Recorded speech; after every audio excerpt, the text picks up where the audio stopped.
Hi folks, welcome back to the Carver's Woodshop. This is Arlene once again. I want to thank you for joining me. We're going to go over a little bit about antiquing. I thought I had a second video of the new way that I do the antiquing versus the one video I did out a couple of years ago where you use this folk art antiquing solution. I found a different way. I'm not a fan of linseed oil and all that thing kind of stuff. It has an odor to it. It can be flammable with the rags if you're not careful. Placing them after you use them in a container, or let them air out and let them dry somewhat before you dispose of them. So there's a lot of factors that I don't like using the linseed oil process or anything with turpentine mixed into it. And Minwax is the same way. I've used Minwax. What you see in front of you is some of the ones that I have done. I only got about 30 of my Santas painted so far, and I'm going through the antiquing solution right now. As you can see, these in the front, okay, up to here, were antique. These in the back are not. You can tell the difference. It takes that bright white out of the piece. It also just tones all the colors down a little bit instead of this bright looking ceramic looking Santa. So if you take a look at it, let me get two of the smaller ones together, you can really see the difference. Okay, this is still wet with the oil that I used, but you can see the color. The red is different. It has a little bit. It will have a little bit of a satin look to it. That won't last forever. But what I use is something just a tiny bit different than what most people use. I use a mix of mineral oil that you can buy at Walmart or at a drugstore, and I use burnt umber. Okay, but the secret with the burnt umber is you want an oil-based burnt umber. You do not want to use acrylic because it will not mix in the plate. And what I do is I take the container and I put about maybe in a half size of this. I'll put maybe an inch strip of this inside, you know, throw about an inch of this out into the container. Then I'll put the cap back on this container and I'll shake the heck out of it, because when you pour it out, let me just bring the camera down a little bit and I'll show you. When you pour it out, it has a tendency to have these little flakes in it. Okay, now that's pretty well mixed. Alright, you can do it any strength or any darkness you want on this. If you want it darker, you can go ahead and do it. But what I try to do is take all these little pieces and try to put my brush. I have a wider brush, as you can see. And I'm going to do one here just to show you really quickly how I do it. And you can see the difference on these Santas when they're done.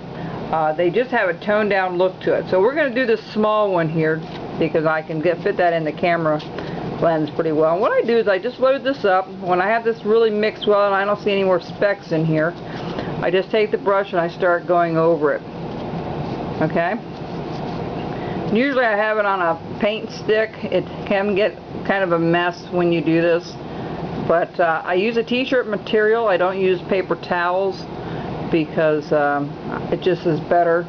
But let me take that off of there. That's a little speck there.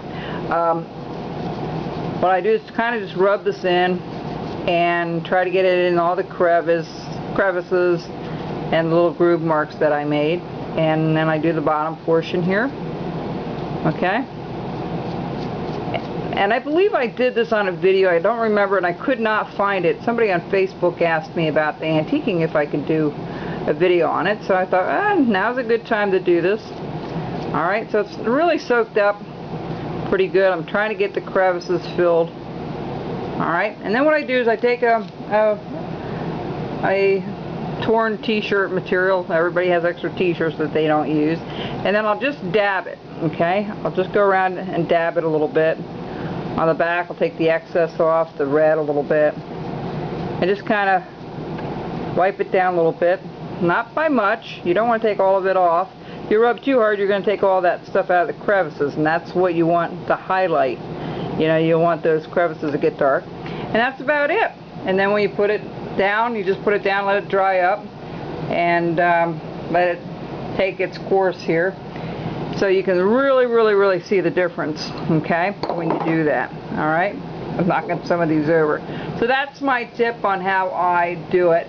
Now again, this is an oil base, but it's not as hazardous as the other. But if you have rags like this full of oil, I would open them up. I wouldn't crumple them up and put them in the trash. You still have that risk, I believe. I believe that was told to me before, and I read about that. So you want to be very careful with the rags anyway, just like linseed oil. But I don't believe that the risk of danger is as high. So when you have these done, you know, this is a real neat way of doing it. It's very simple, a little messy, but the results come out really well. So as you can see, these were done earlier, okay, and you can really see the difference. You know, you really can see the difference in the color. All right, and it just makes that red a lot deeper. You notice that? Okay. So I hope you enjoyed the video. I hope it's helpful to you. I will try to get a couple of these carved up eventually on YouTube. I know many of you have asked about it. And I will try to get some things planned for the fall. Like I said, if you're coming up in this area this summer and you want to stop by, I'm usually here in the evenings and late afternoon. You're welcome to do so. Just give me a call ahead of time at 484-364-0471, and if I'm around, I'll open up the shop and you can sit down and chat for a while, or if you have a carving you want to show me that you're working on, that's fine too. Okay folks, thanks so much for joining me. I appreciate you watching my videos and hope you have a great week ahead. Bye bye.